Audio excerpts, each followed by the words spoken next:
sacrificio. Si dio más excelente sacrificio, significa que la ofrenda de Caín también fue excelente. Pero la de Abel fue más excelente. ¿Por qué?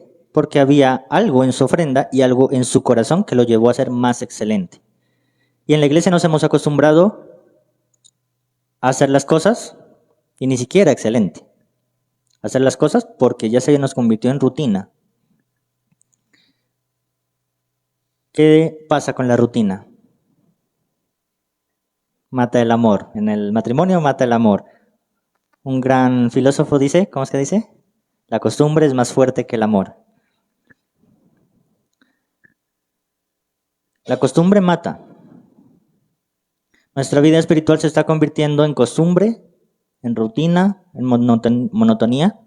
Es un domingo más que venimos. Y venimos en la iglesia, ¿para qué? ¿Para qué voy a la iglesia si puedo adorar desde mi casa? Y hasta mejor porque me concentro más, porque los de la alabanza no se pierden ni se desafinan. ¿Para qué voy a la iglesia si ese mensaje que da el pastor yo ya me lo sé? ¿Para qué voy a la iglesia si en la iglesia me aburro? ¿Para qué voy a la iglesia si ese pastor no me gusta? ¿Para qué voy a la iglesia si en la iglesia no hay amor porque no me saludan? Porque no me dan cafecito, pero me lo dieron frío y cargado. Un día nos dieron café frío, cargado y sin azúcar. Y sin pan. ¿Venimos a la iglesia como una costumbre más? Si venimos a la iglesia como costumbre, estamos muertos. O tal vez dormidos. El apóstol Pablo exhorta, Juan, en Apocalipsis, exhorta y nos dice que debemos, sí, es Apocalipsis, ¿cierto? Me miran ahí como que ese no es. El primer amor, debemos volver a nuestro primer amor, Apocalipsis 3, y Apocalipsis lo escribió el apóstol Juan. A menos de que nos vamos a un libro apócrifo que es el Apocalipsis de Pedro. Es más fuerte. Pero en el canon está el Apocalipsis de Juan y nos exhorta a la iglesia a volver al primer amor. ¿Por qué exhorta a la iglesia a volver al primer amor si era la iglesia primitiva? Era la iglesia que estaba predicando con todas las ganas. Estaba nuevecita, la iglesia del primer siglo. Ni la iglesia del primer siglo se salvó de la monotonía. La iglesia del primer siglo sufrió lo que la iglesia de hoy sufre. La iglesia del primer siglo estaba cansada, estaba apagada, estaba apática. Y les dice, tienen que volver al primer amor. ¿Recuerdan cómo era el primer amor? Recuerden su primer amor. Hagan ese ejercicio. No el primer amor del muchacho que la enamoró, ¿no? El primer amor con Dios. Que está haciendo unas caritas como de, ¡ay, qué lindo que era! No, ese no. El primer amor con Dios. Recuerden cuál era su primer amor. Yo recuerdo mi primer amor, en donde mis papás sabían que yo me iba, y yo todos los días me iba, chao, y ellos ya sabían para dónde iba. A la iglesia. Y creo que era todos los días en un tiempo, ¿no? Absolutamente todos los días. Porque yo inicié y le dije al líder, estoy aprendiendo a tocar guitarra. Ah, bueno, te invito a tocar a mi grupo. Yo, pero no sé tocar. No importa, embarrando la aprendes. A los 3 meses me dice, ahora ya sabes más o menos un poquito, ahora eres el líder y enséñale a todos los demás. Y ahí inició la historia. Todos los días estaba en la iglesia enseñando, predicando. Me atravesaba toda la ciudad con mi guitarra a pie y ni la sentía. Ni sentía el camino. Y era todos los días. En esa época no estaba tan en auge eso de el siervo de Dios se cansa. Porque ahora, después de muchas cosas, ahora le dicen a los que sirven en la iglesia, máximo, vaya a la iglesia 3 días. porque uno está en el primer amor. Y a nosotros de jóvenes nos pasaba. El pastor nos decía, tiene que venir máximo 3 días, no más. Pero soy adolescente, estoy en el colegio, no tengo responsabilidades. Por mí viviera en la iglesia. Y nos decía, máximo 3 días. Y desobedecíamos. Al cuarto día, ahí aparecíamos. Al quinto día, ahí aparecíamos. Hasta que de ahí dijeron, ahí es al contrario, ¿no? Mientras aquí hay que rogarles para que vengan un día más, allá era, por favor, no venga un día más. Por favor, solo 3. Yo llegué a un punto en que lideré 5 llamas al tiempo. En las tardes daba clases de música y me iba para otra. Al otro día, en las tardes clases y me iba a otra a dar clases y a dirigir la alabanza. Y habían líderes descarados que me decían, no alcanzo a llegar, predique usted. Y para colmo, no alcanzo a llegar, haga la alabanza, ore y predique usted. Y yo, llora, ¿qué hago? Pero era una pasión y no nos cansábamos. Nos tenían que decir que hagamos menos. Recuerdo esas épocas y ayer miraba un video, de un pastor que está haciendo su iglesia y estaba todo sucio, todo con costales, con tierra. Yo decía, Dios, quiero volver a ese momento. Sí, yo quiero salir de este lugar y tener un lugar propio y que nos sentemos en la tierra mientras echamos los cimientos, mientras derrumbamos paredes. Me acuerdo como con el pastor Oscar Corrales nos tocaba derrumbar las paredes a nosotros. Y como no teníamos técnica, días dándole a esa pared para que se derrumbe. Y le dijimos, no, mejor contratemos un obrero. En media hora ya estaba esa pared abajo. Pero éramos tan apasionados que no nos importaba hacer todo. Incluso creernos obreros de construcción, electricistas. ¿Cuántas veces nos electrocutamos armando las cosas de la alabanza? Yo le decía a Dios, quiero volver a ese tiempo. Y que no solamente el apasionado sea yo, sino que mi iglesia sea la apasionada. En que podamos tener un local en donde decimos, no me importa la comodidad, no me importa la belleza, me importa es que la presencia de Dios esté aquí. Y empezamos a echar ladrillo por ladrillo, eso no importa. Mientras queden derechos, nos queda la iglesia media chueca, pero tenemos iglesia. Y para mí esos recuerdos son muy bonitos porque me recuerda esa pasión con la que servía. Y ahora, en la vida adulta, yo le digo a Dios, yo no he perdido esa pasión. Pero sí hay cansancio. Pero sí hay cosas que a uno lo desaniman y hay cosas que a uno le dicen, pero ¿qué estamos haciendo? ¿Sí vamos por el camino correcto? El primer día que prediqué aquí ya como pastor, o el segundo, les dije, Dios me trajo aquí, ¿para qué? Acá está el pastor. No, ¿a qué me trajo Dios aquí? Si se olvidaron es porque estamos graves. Casi.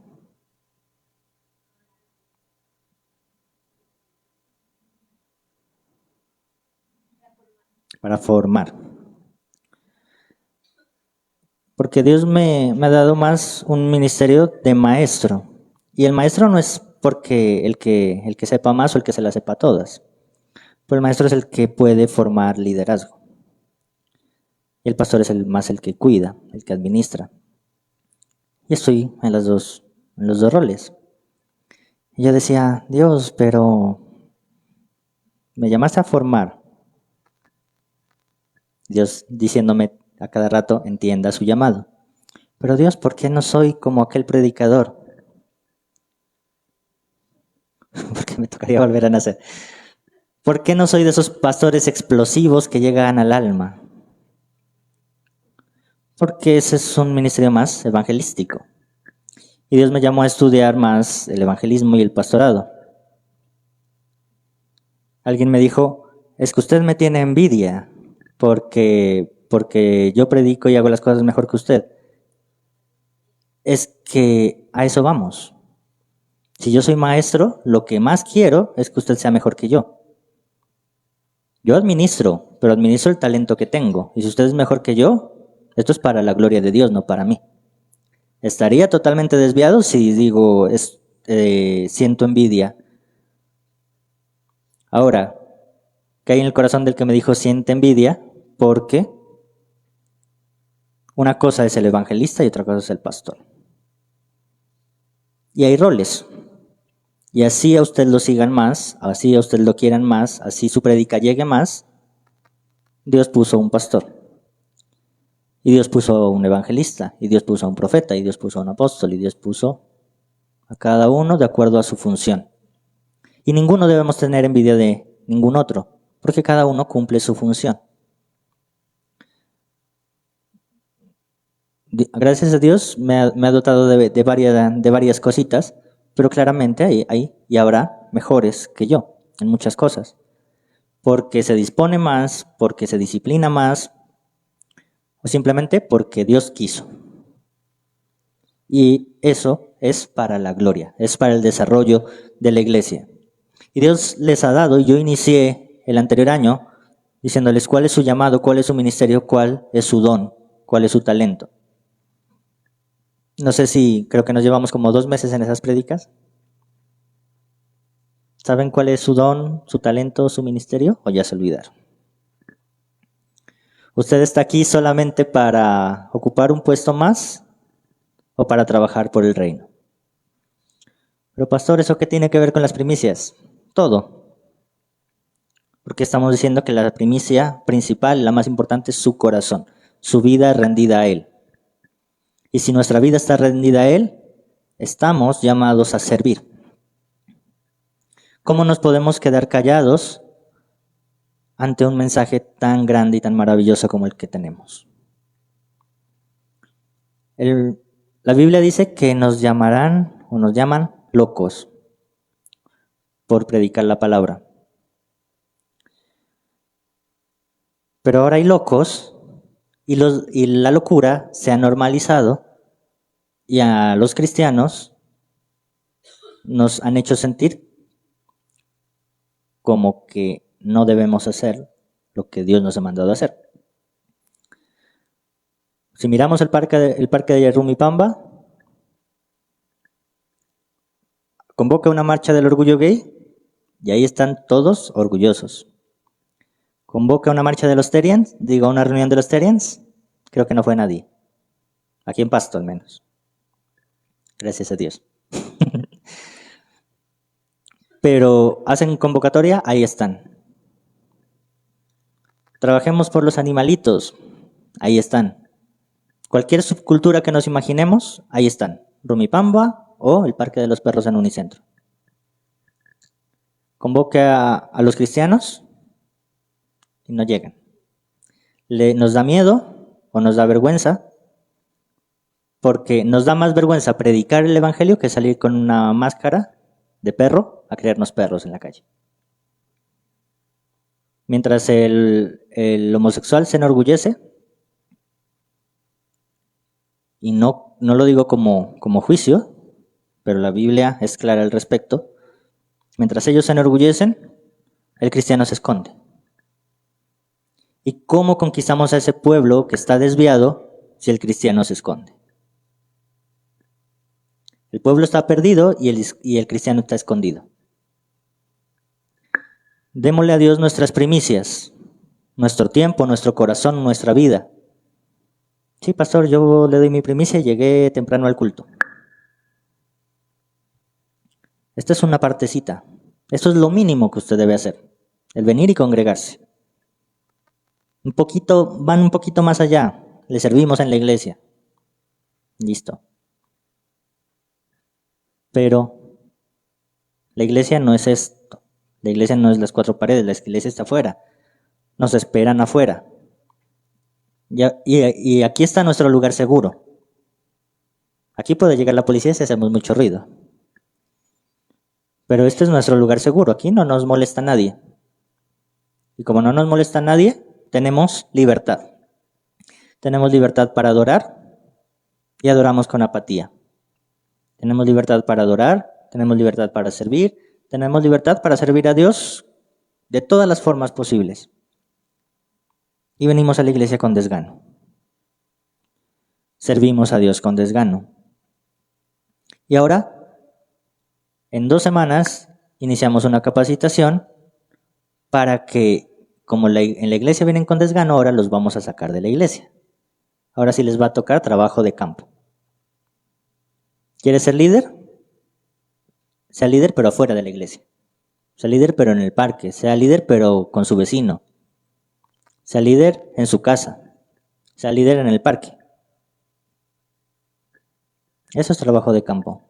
Dios nos llamó a eso. Dios nos llamó no a tener multitudes en una iglesia, porque la realidad, y con lo que me choqué y ya lo entendí,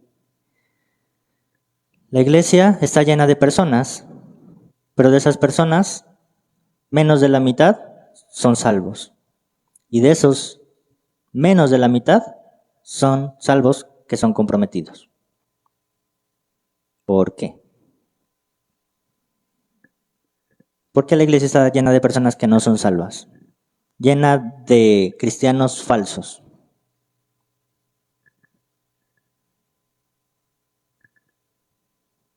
Porque el cristianismo ahora es una moda.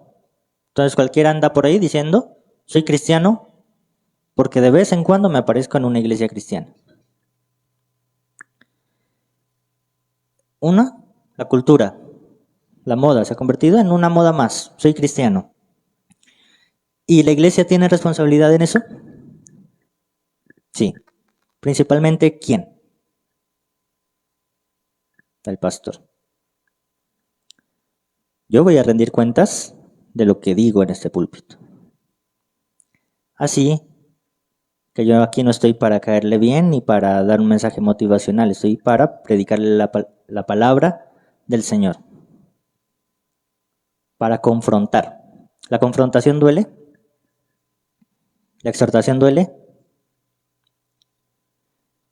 El pastor está llamado a exhortar, a redarguir al pueblo, no a convencer a nadie. El que convence es el Espíritu Santo. Muchos pastores están luchando en sus fuerzas queriendo convencer.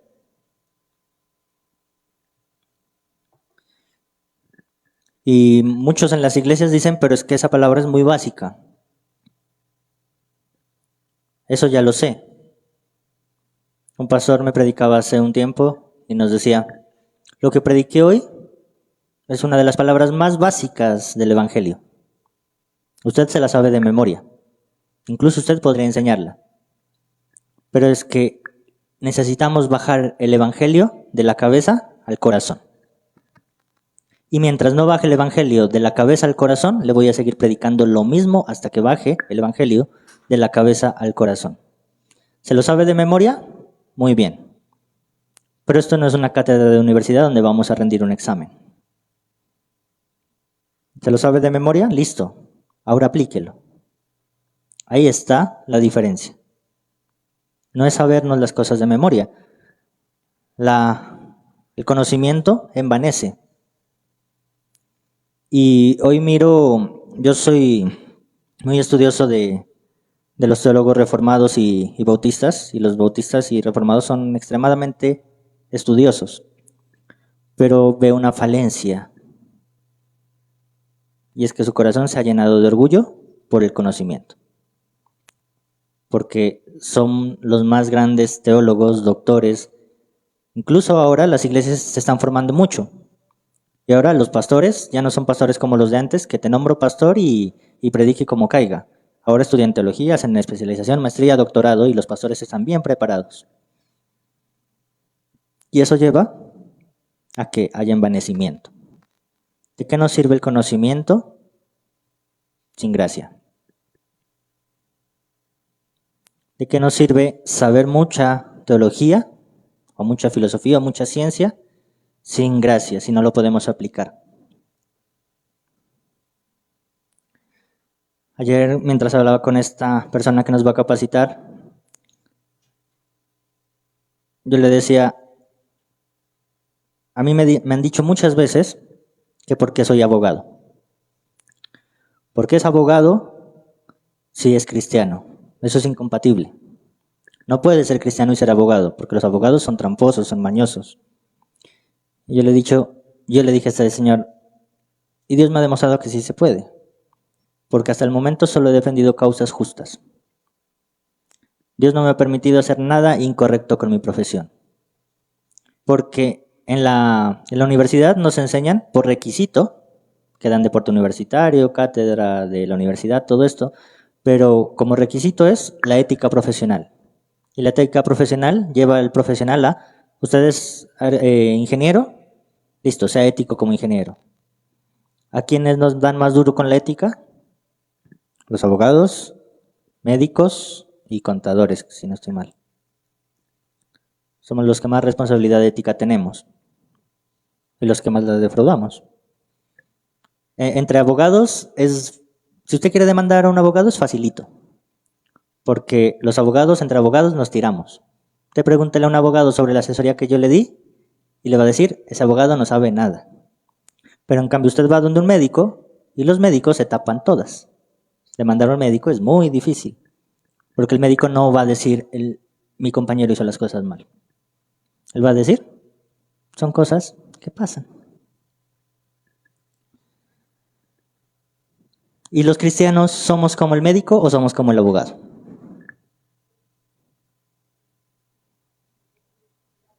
Como el abogado. Deberíamos ser como el médico, pero somos como el abogado. Pregúnteme sobre la iglesia que queda aquí a la vuelta. Es una secta. Todos están condenados. Y he pasado solamente de vista, con la moto. Pregúnteme de la otra. Es una secta. Es otra secta. La verdad es que el cristianismo se ha desviado mucho. Y como responsabilidad que les hablo que tiene el pastor tiene la responsabilidad de predicar el evangelio y de no suavizar absolutamente nada, así salga llorando. No he llegado a ese punto, ¿no? Pero ojalá algún día.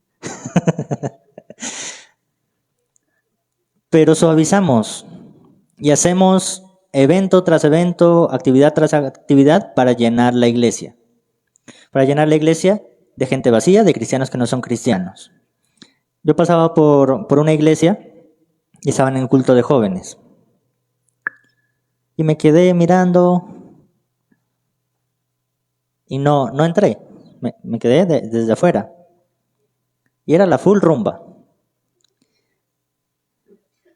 Y era full rumba y listo. Formas de atraer a jóvenes, traslademos prácticamente la discoteca a la iglesia. Eso es lo que se hace. Convertir la iglesia en una discoteca más. Como al hermanito le gusta bailar en el mundo, pues mejor que baile en la iglesia. Si suplimos esa necesidad, no estamos transformando nada. Y yo estaba desde afuera y empezaron a salir los muchachos. Yo decía, pucha, si entro, mejor vengo otro día y sin celular. Yo estaba esperando que me atraquen y me apuñalen ahí. Unas caritas y unas pintas. A la iglesia también hay que venir de una forma decorosa. Ahora pues la cultura nos lleva a vestirnos de diferentes formas. Pero no, eso tampoco significa que en la iglesia nos podamos vestir y hacer también lo que queremos. Y esa carga se le impone más a la mujer. La mujer debe vestirse de forma decorosa. No debe venir con la super minifalda, con el super escote. ¿Y el hombre? El hombre no tiene nada que mostrar. O bueno, depende de la mujer, ¿no? Pero el hombre no tiene nada que mostrar. Pero también debe venir de una manera adecuada. Y es una carga que se impone a la mujer. Y hoy hay iglesias también, donde mujeres muy voluptuosas predican con el super escote, son pastoras y con la minifalda. Y hay una tarima de este tamaño. Y se arrodilla, se le mira todo y está ministrando a su hermano. Que cierre los ojos. Esa me pasó en la universidad una vez. Estábamos en una clase de procesal y la profesora era muy voluptuosa, muy bonita. Y se le pone así en el pupitre al compañero, le dice, respóndame. Y el compañero le dice, Pero si no se quita, yo no le voy a responder nada, no me puedo concentrar. Estaba mostrando todo y el pobre muchacho, ¿qué hago? Reaccionó, fue sincero. Pero en la primicia de nuestros corazones está todo esto. Está el vestirnos decorosamente. Pero pastor, usted no usa corbata. Sí tengo, hartísimas y finas. Tengo vestidos, tengo todo. Pero lo he dicho muchas veces, ¿qué quiero proyectar y a qué público quiero llegar? Quiero llegar al público de los hipócritas que quieren que el pastor sea impecable, o quiero aparentar perfección cuando mi corazón está desviado. Ahora, en el nuevo pacto, nuestra primicia, hubo un cambio de sacerdocio. Ahora ya no hay levitas y sacerdotes a quienes haya que alimentar. Ahora hay una iglesia que hay que sustentar. Ahora, la iglesia, como la actividad económica de aquella época era agricultura y ganadería, se daba, no moneda, se daba alimento. Ahora el sistema financiero cambió, ahora es moneda. Y los pastores quieren plata. ¿Usted puede dar ofrendas, diezmos y primicias en especie?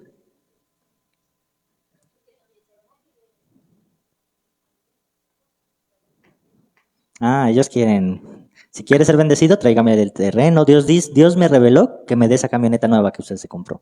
Porque el Señor, si usted me la regala, le va a dar 3. Eso es manipulación. Yo ayer hablaba con alguien y le decía, si yo tengo la capacidad, brutico no soy. Si yo quiero, puedo hacer de esta iglesia una iglesia donde prime la hipnosis, donde prime la manipulación, donde prime la doctrina de la prosperidad y donde se haga todo lo de la corriente y hacemos que esta iglesia crezca rapidito. Usando las prácticas comunes, en 6 meses estamos fuera de este local. Y vamos a tener un local lleno. Eso de crear la atmósfera de la unción es facilito. Pongo a un músico profesional que me haga una secuencia de acordes y lo pongo a usted a llorar y usted dice es el Espíritu Santo. Doy un mensaje que llegue al alma, lo pongo a llorar y usted dice, uy, qué unción. Pero es manipulación. Si usted toca emociones, usted sale de aquí feliz, pero esa emoción se le acaba en una semana o en 15 días. Si usted recibe una palabra que lo confronte, esa palabra va a quedar en su corazón por siempre. No queremos iglesias llenas, queremos de personas vacías. Queremos iglesias que estén llenas del Espíritu Santo y que la palabra haga el efecto que tiene que hacer. Entonces, demos nuestras primicias. Hoy vamos a entregar como algo simbólico, porque no es una obligación. Lo hacemos como un recordatorio de lo que se hacía, porque entendiendo que no es ley, sino que es principio, en Proverbios lo dice, y Proverbios no hace parte de la ley. Pero hay promesa. Un pastor decía, usted bendiga con lo primero y el resto será bendecido. ¿Por qué? Porque al usted dar lo primero, le está diciendo a Dios, esto no es mío, esto es tuyo, te pertenece. Y si le pertenece a Dios, Dios cuida lo que le pertenece. Ahora, no como manipulación de decir, de la primicia para que Dios le cuide sus bienes. De la primicia para que su corazón cambie. De la primicia para que usted deje de empoderar ese yo que cree que se lo merece todo, para poder reconocer que todo lo que tiene le pertenece a Dios. Si usted tiene trabajo, ese trabajo le pertenece a Dios. Si usted tiene recursos, esos recursos le pertenecen a Dios. Dios le está dando a usted todo. La salud le pertenece a Dios, se la quita cuando Él quiera. Todo está bajo el control de Dios. Y cuando decidimos ser cristianos, le dijimos a Dios, toma el control. Y cuando iniciamos esta iglesia, le dijimos a Dios, toma el control. ¿En qué nos metimos? No sé. Ahora sí, como Dios tiene el control, demos nuestras primicias sabiendo que Dios tiene el control de todo. Ahora sí, vamos a orar, vamos a entregar nuestras primicias. compramos varias cositas, por lo general son frutas. Sin embargo, hoy quisimos hacer algo diferente y es que de las primicias no sean tanto para el pastor y para la iglesia, sino sean para donarlas como una canasta de amor para alguien que lo necesita, para que Dios bendiga a través de lo que hemos entendido como principio, no como ley que nos obliga, sino como principio del saber que en el dar hay bendición. Entonces vamos a traer nuestras primicias. Ya pusieron las cosas, o el que necesite pasarlas pueden traerlas para presentarlas delante del Señor.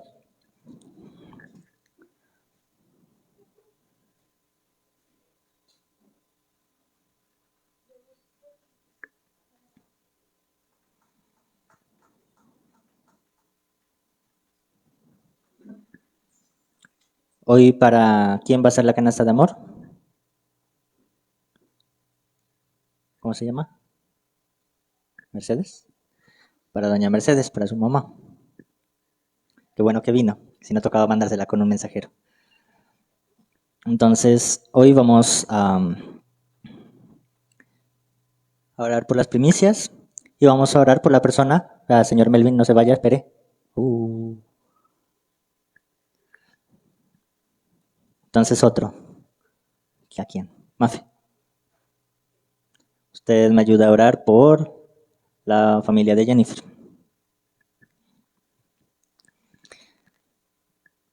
En las primicias se daba principalmente lo que correspondía al fruto de la tierra. Y aquí como fruto de la tierra tenemos granadillas, uvas, ¿qué son eso? ¿Uchuvas? ¿Cómo se llaman esas cosas amarillas? Zanahorias, uvillas, manzanas, kiwis, tenemos pan, tenemos leche, que eso no es de la tierra, pero sí es de la vaquita. Yogur. Entonces, Dios nos ha dado el fruto de la tierra y nos ha hecho mayordomos de esta tierra.